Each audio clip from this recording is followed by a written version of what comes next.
Professor Rodrigo, seja muito bem-vindo à palavra do senhor.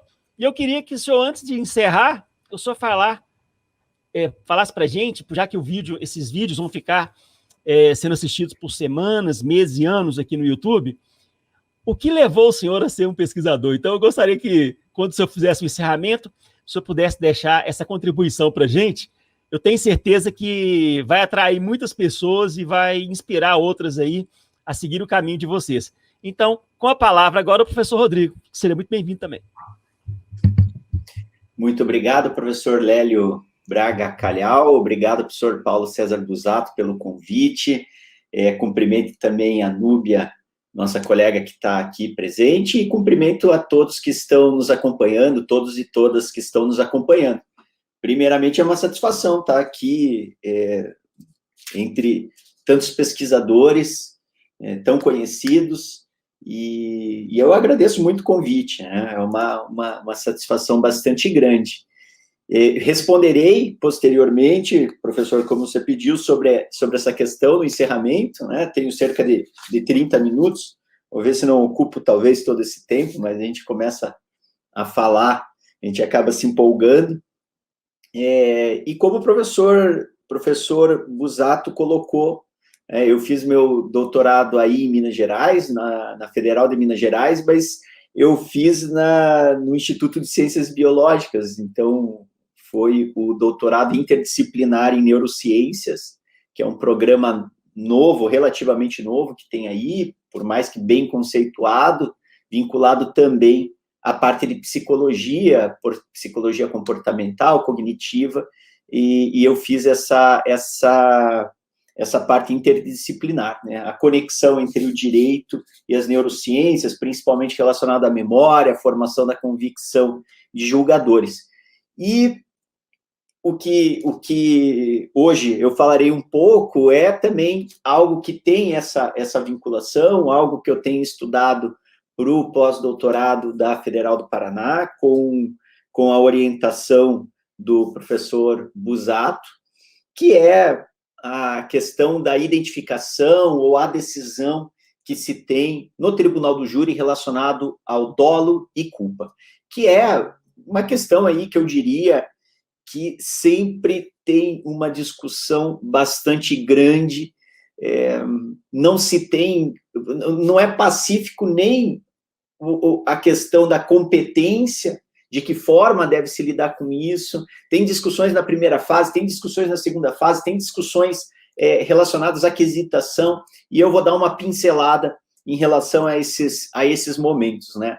Então, para iniciar, lembrar só que a parte do procedimento do Tribunal do Júri, por ser bifásico, ele acaba por ter essa discussão reiterada. Então, a parte do dolo, quando se tem uma denúncia, principalmente por dolo eventual, né, e eu acho que a discussão aqui seria maior quando se tem uma denúncia por dolo eventual, essa denúncia é recebida, e após a instrução, ou durante a instrução, se tem a discussão pela defesa, se eventualmente se trata de dolo eventual. Então, normalmente a defesa acaba por suscitar de que se trata de culpa, né, independentemente da modalidade, se consciente, inconsciente. Mas a tese seria a desclassificatória, então a defesa pede a desclassificação para homicídio culposo. E essa primeira discussão, ela é interessante porque no momento em que o juiz vai decidir, se o juiz vai decidir se vai submeter o acusado a júri ou não, o nosso Código de Processo Penal, ele fala, se tem indícios suficientes de autoria e materialidade, encaminha o acusado a júri, né, no artigo 413. Mas a análise do dolo, da intenção, ela tem que ser prévia a isso, porque a competência do júri é justamente a prevista na Constituição Federal, é a de crimes dolosos contra a vida.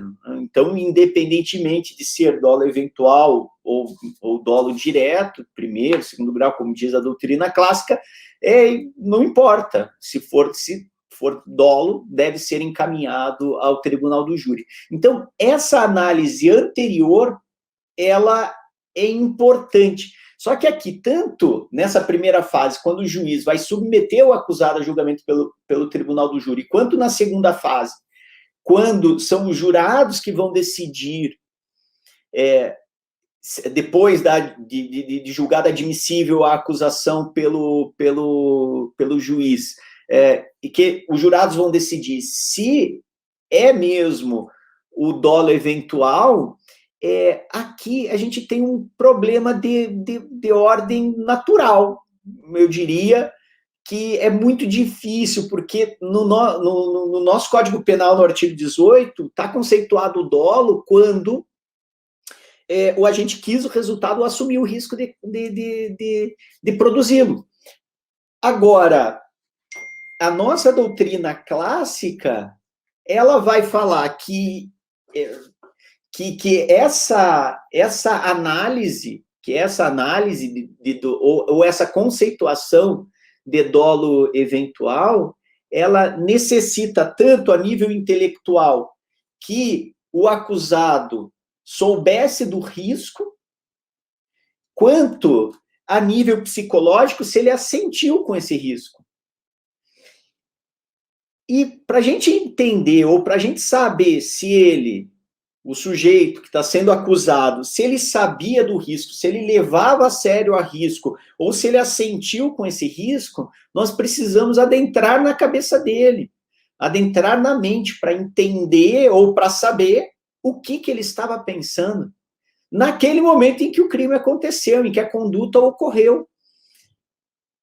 E eu, pelo menos, desconheço de qualquer máquina ou experimento mesmo que possibilite que a gente consiga entrar na cabeça do jurado. É muito difícil, eu vou dizer, impossível pela tecnologia de hoje. A gente até vê, eventualmente, uma outra notícia dizendo que já tem essa possibilidade por instrumentos, uns experimentos novos, com tomografia e não sei o quê, para mais ou menos saber, pelo menos, se está mentindo, se não está, e daí vai dizendo qual que seria a real intenção da pessoa, mas não sabe, isso não existe.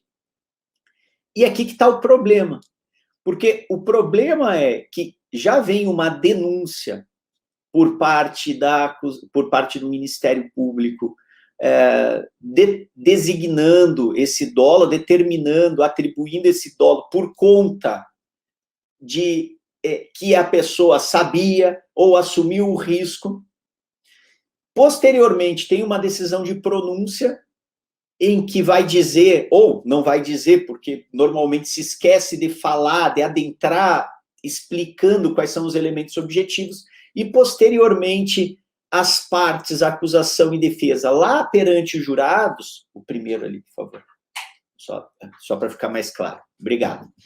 E só para os jurados decidirem, os jurados têm que decidir se o acusado sabia, se o acusado conhecia, mas normalmente sem indicações concretas sobre esses fatos. E daí que tem a importância, por exemplo, da teoria significativa da ação, que o professor Busato trouxe praticamente para o Brasil, que é você precisar, ou você ter elementos indicativos concretos para comprovação disso.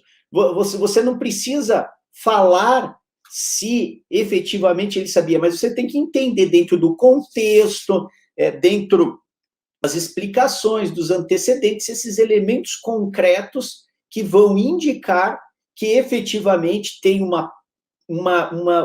que está provado dentro dos elementos processuais, falando, veja, aqui também afasto qualquer pretensão de a gente falar que qualquer pretensão de verdade, né? A gente fala, não, ele realmente sabia, ou ele realmente assumiu o risco, ele realmente... Porque nós não temos como saber a partir de uma reconstrução, que é o processo, qual é a verdade real, né? Porque ela não existe, né? Nós sabemos que não existe, em nenhuma perspectiva a verdade existe, mas essa reconstrução nos possibilita saber, dentro dos parâmetros processuais, se está comprovado, além da dúvida razoável, que efetivamente esses elementos indiquem que ele assumiu o risco, se a gente for falar isso, ou que pode ser atribuído um dolo para o sujeito. Então, quais outras situações que a gente precisa levar em consideração? Aqui. Que no júri nós temos alguns outros problemas quando a gente vai trabalhar a culpa e o dolo a partir dessas perspectivas. Obviamente que quando se trata dessa discussão, o jurado, ele vai analisar as alegações e, principalmente, ele deveria analisar a instrução para ver quais são os elementos concretos que foram trazidos pelas partes, claro, sem tirar sem excluir aqui o princípio do ônus da prova. A gente sabe que o ônus de comprovação, além da dúvida razoável, é do Ministério Público, mas no júri, um processo dialético, nós sabemos que as partes apresentam não só as suas versões, como também participam ativamente da produção da prova, né? E o júri, eu sempre faço esse parênteses, porque o júri é praticamente, se a gente pegar numa situação concreta, é o único procedimento que nós temos no Brasil em que nós percebemos que os julgadores são impactados diretamente pela produção da prova imediata. E que eles têm que tomar a decisão com base naquilo que foi apresentado em plenário, com o que foi apresentado perante eles. E nós sabemos que procedimento perante magistrado, procedimento comum, isso não acontece, né? Isso não acontece, pelo menos diretamente, de forma imediata.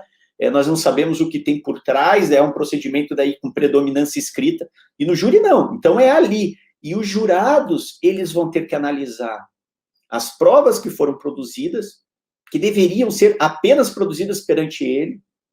É a minha opinião, essa questão de a gente ficar trazendo provas que foram produzidas anteriormente, viola diversos princípios do sistema acusatório, do sistema adversarial. Então, você teria que produzir perante os jurados as provas que eles podem levar em consideração, com exceção das provas não repetíveis, não, claro, sempre tem essa situação, mas eles deveriam levar em consideração aquelas provas que estão sendo produzidas e as partes extrair, a partir dessas provas, nos debates, concatenar essas provas de forma a indicar quais são os elementos concretos, o contexto, as falas, as experiências que indiquem que, efetivamente, se tratou de que o sujeito que está sendo acusado tinha conhecimento daquele risco e que ele assumiu, eventualmente, o risco de produzir o resultado. Se a gente for contextualizar, né, tem diversos alunos que estão também assistindo, é importante talvez a gente contextualizar. É diferente simplesmente falar que assumiu o risco por conta de que teve uma... Vamos colocar o exemplo mais... normalmente o mais claro, né? Se embriagou, tá? Se embriagou, o sujeito que estava dirigindo estava embriagado, acabou ocasionando um acidente. Se nós pegarmos apenas a embriaguez como elemento de que poderia indicar que é um dolo eventual, esse não seria o melhor caminho, porque você não tem uma segurança para dizer que ele assumiu efetivamente o risco de produzir o resultado, de que tanto intelectualmente, psicologicamente, ele tinha todo o conhecimento, ou ele detinha a possibilidade de saber aquilo. Agora, vamos supor, igual já teve alguns casos que são parecidos com esse, ele está embriagado, aí ele vai até o valet pegar o seu veículo, depois que bebeu, e o manobrista fala para ele, olha, pede um Uber, pede um táxi, porque você não tem condição aqui. E daí ele fala, não, eu tenho condição, eu sei, eu sou melhor, inclusive quando eu bebi, eu dirijo melhor do que quando eu não bebo, tal. Daí o manobrista insiste ainda, dele fala, cara, se acontecer alguma coisa, não me importam. Veja, isso é um elemento concreto. Ele disse, eu sei que na maioria dos casos não vai ter ninguém para conversar, só estou dando um exemplo. Né? Agora, ele sabia que também, e o professor Busato também dá um exemplo, né, que ele sabia, por exemplo, que o carro está também com problemas no freio. Ele tinha conhecimento em relação a isso. Fica provado que ele tinha. Ele não quis também consertar o veículo. Questões, por exemplo, de antecedentes, ele já tinha se envolvido anteriormente em outro evento similar, né? Ou a velocidade, no momento em que ele estava também dirigindo, ele também estava falando no celular, e fica comprovado, isso são elementos que são trazidos para os jurados, são elementos que são trazidos para os julgadores, né? Ele estava no celular no momento do delito, e tem lá a prova, no momento do acidente, tem lá a prova, ou seja, são elementos que são necessários indicar para os jurados. Só que, agora eu vou entrar numa situação um pouquinho mais técnica. Só que nós vamos para um problema que também é importante, é como isso vai ser traduzido para os jurados. Porque, vejam, as partes vão ter que trazer esses elementos concretos. E eu sempre defendo que, para o júri ser um jogo mais justo, para que a gente atinja, né, o sarrafo de um julgamento justo, ter um fair trial, a gente precisa que as partes apresentem provas para os jurados, que essas decisões elas sejam principalmente baseadas em elementos probatórios, não simplesmente em alegações. E eu vou dizer assim, porque a criminalidade está alta, ele tem que ser condenado. Sabe que não tem nada a ver. Ou alguma coisa relacionada à defesa, porque a família dele está esperando ele em casa, e eles vão ficar chateados se ele for condenado, ele tem que ser absolvido. Não, o processo penal, ele tem que trabalhar com os estándares de prova. E aqui é importante como a gente vai extrair essa decisão dos jurados. E como que a gente vai extrair essas decisões dos jurados? A gente vai extrair a partir dos quesitos no Brasil. E nós estamos no momento em que o CPP está para ser alterado, né? Vou colocar na Câmara dos Deputados, depois vai voltar para o Senado. Mas nós estamos ouvindo coisas escabrosas de que querem fazer, e das pessoas que estão criticando sem qualquer fundamento jurídico, apenas no achismo. Se for dessa forma, não vai mais ter condenação, ou se for dessa forma, todo mundo vai ser condenado. Não, mas qual é o fundamento? Qual que é a matriz que a gente precisa seguir? E nesse sentido, os quesitos, eles são muito importantes, porque no Brasil é como a gente extrai as decisões, já que as decisões, elas são tomadas por íntima convicção. Tem uma crítica interessante aqui sobre a íntima convicção, a ausência de fundamentação dos jurados, né? Obviamente que deve ser considerado isso, mas existem formas de que essa decisão ela seja melhor ponderada. E essa decisão, por exemplo, caso se mantenha uma aquisitação com votos sigilosos e pela íntima convicção, tem aqui a sugestão, por exemplo, da deliberação, né? Se os jurados deliberam, como acontece no júri norte-americano, isso daqui traz uma possibilidade de uma melhor reflexão e ponderação por parte dos jurados, né? Tem também a possibilidade de ir para o sistema espanhol, em que os quesitos eles são melhor descritos, eles têm uma quantidade maior de quesitação e tem que se dar uma fundamentação, nem que seja uma fundamentação en passant, uma fundamentação breve. Então, nós também temos como entender, mas aqui, quando se trata, hoje, quando se trata de dolo ou culpa, o jurado ele tem que responder. E daí, que hesitação sobre isso não está explícito no nosso código, não está expresso no nosso código, e cada juiz faz de uma forma distinta. Cada juiz elabora o quesito de uma forma distinta.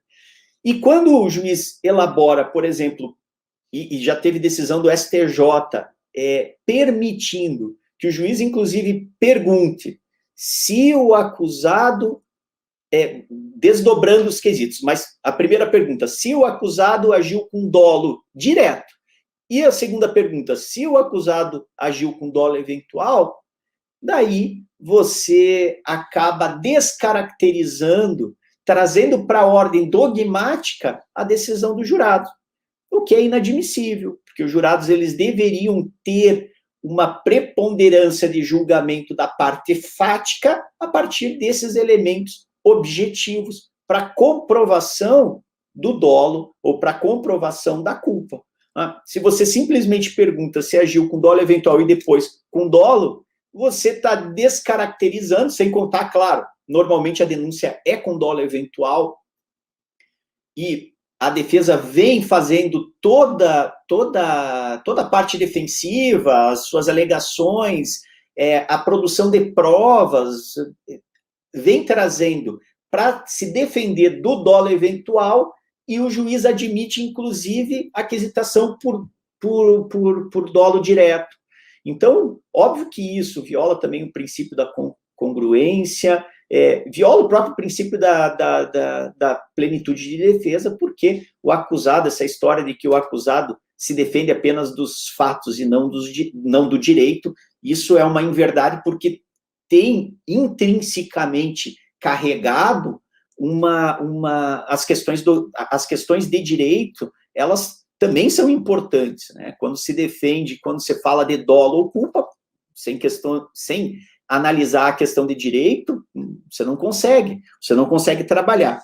Então, a gente defende, e é um dos pontos que estou estudando a partir do pós-doutorado da Federal, que a quesitação ela tem que trazer esses elementos, ou pelo menos uma vinculação com esses elementos concretos, assim como em muitos quesitos são feitos, mas, de uma forma geral, tem que se perguntar se o sujeito, a partir daqueles elementos, se ele quis matar a vítima, ou se é o dolo eventual, se ele assumiu o risco de matar a vítima a partir do momento em que, e descrever as circunstâncias que isso seria uma assunção.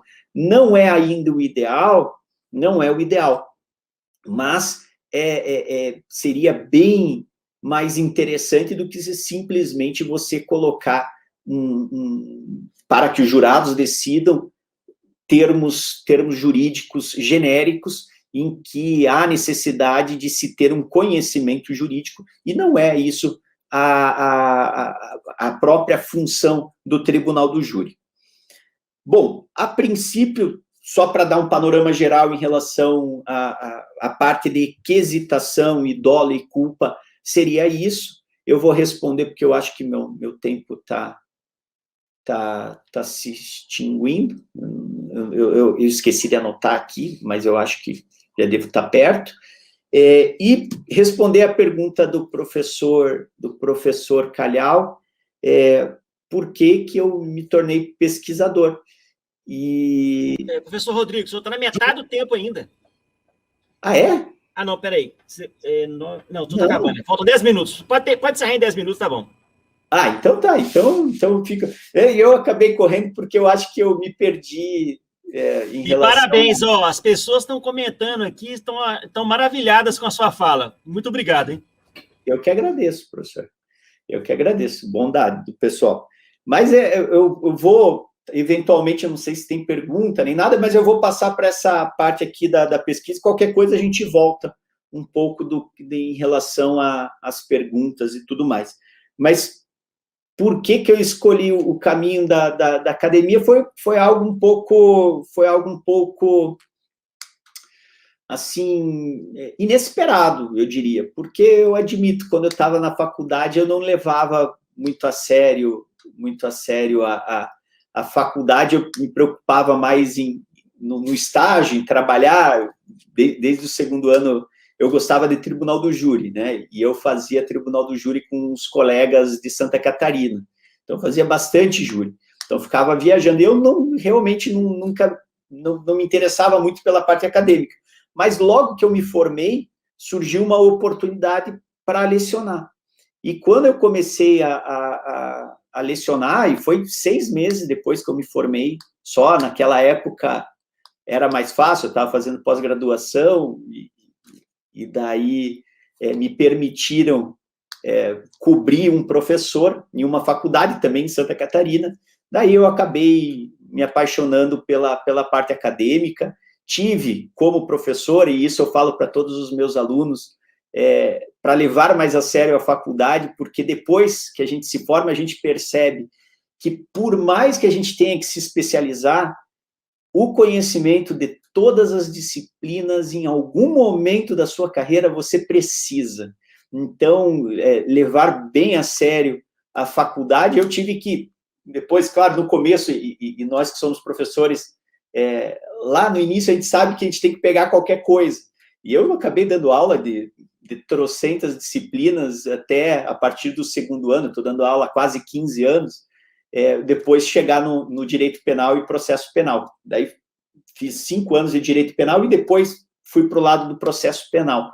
Então, foi meio que por conta de ter me apaixonado por dar aula, por lecionar. Eu gosto bastante, hoje eu dou aula de processo penal na FAI, Centro Universitário, e no mestrado de psicologia forense da Universidade, da UTP, né, onde a gente trabalha aspectos empíricos relacionados ao processo penal.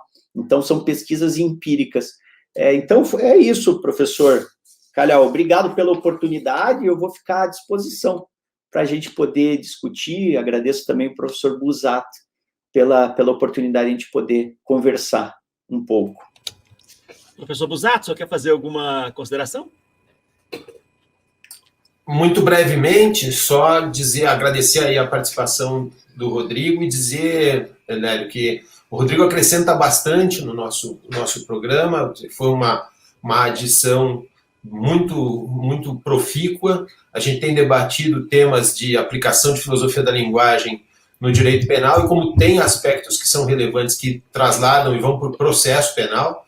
Então, o Rodrigo teve já esse semestre uma participação muito decisiva aí com a gente, e acho que se incorporou meio que definitivamente ao nosso núcleo de pesquisa. Foi uma grande adição. Eu gostaria só de fazer um registro que, gente, realmente, assim, eu não entendo até agora como que a gente vai discutir o Código de Processo Penal no meio da pandemia do século, de uma forma que não haja debates presenciais. Eu achava que é o seguinte, eu acho que a mudança do Código vai ser importante, é boa, todo aperfeiçoamento legislativo é bom, mas a diferença de se discutir isso agora e de se discutir em 2023, assim, eu não vejo qual que é, eu vejo prejuízo, até porque democracia não é só o dia da eleição, né? É você expor ideia, expor debate. Então, assim, eu fico triste de ver, porque, infelizmente, nessa era de pós-verdade, a ciência está ficando de lado, porque, como foi falado aqui, pessoas ficam opinando sobre a mudança do Código de Processo Penal sem nem ter lido, sem ter ideia. E assim, nós estamos vivendo aquela época, né, que a internet tem especialistas de tudo, né? A pessoa não é especialista no assunto só.